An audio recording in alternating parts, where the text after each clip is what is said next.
I gotta talk loud. My ears are bad. Got bad ears.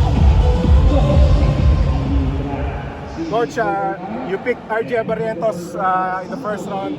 Just your thoughts about him and his potential playing with you. Well, first of all, it was a really tough pick because there's a lot of good guys in the draft. We were looking at maybe 4 players that we felt if Baltazar went 1 and Bearfield went 2, there was a choice for us about 4 players that we were looking through.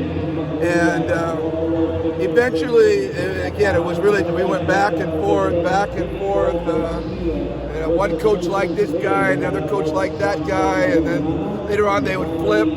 This went on for a few days, and but the bottom line was that we just felt that RJ would be an elite player at his position, maybe even a transcendent player. You know, he has the potential to be that kind of player. So it was just somebody we just couldn't pass up, even though we would have liked the size of some of the other players.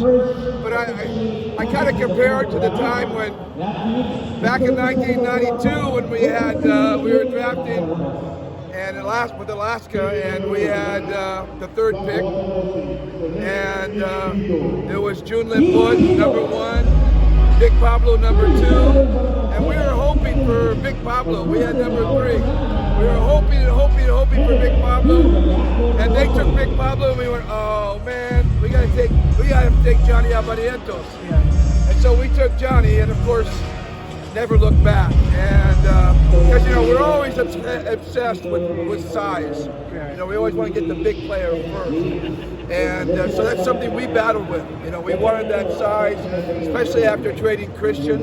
There's a big hole there, and so we really debated on it, but we just said that we just couldn't pass up on RJ. Just like we're hoping it turns out, 3rd pick for RJ, 3rd pick for Johnny, both Abarientos. Kind of poetic, we thought, and really nice story, actually. How do you compare him with Johnny? Although RJ, I think you haven't seen him really up close. They're different types of, they're not exactly the same. I think RJ's more of a lights out scorer. You know, he can really score, but he has the versatility. He can score, he's a tremendous passer. He can create, just like Johnny could.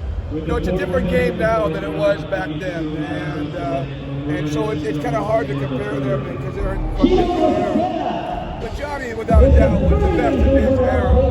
We'll see how RJ is in 2 or 3 or 4 years, and can he raise to that same level as that Johnny was.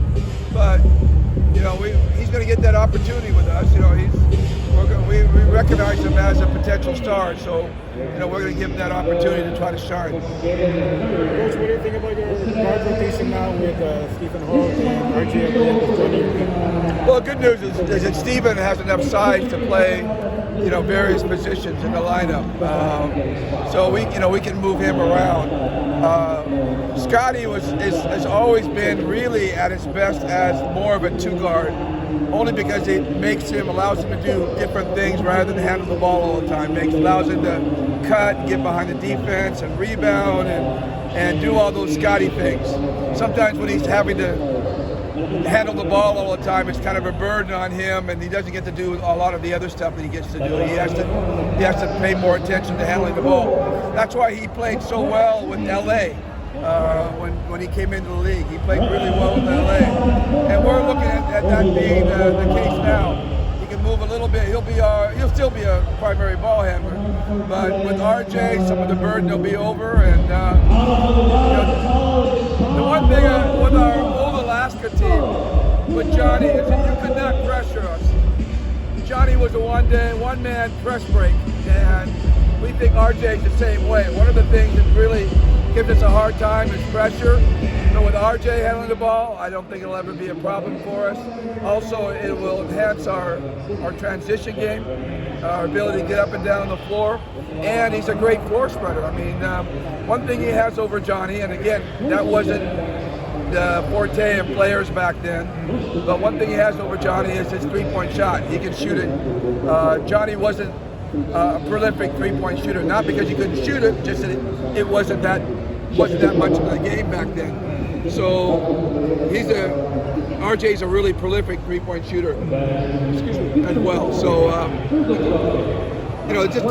he'll bring a little bit of different dimension than Johnny did to us, and I think he'll play really well with Mav and Scotty and Holt, Steven, because they can all play the off guard, the point guard. They can swing to the third guard if they need to. We play a 3-guard lineup. That's how we envision those guys all playing together.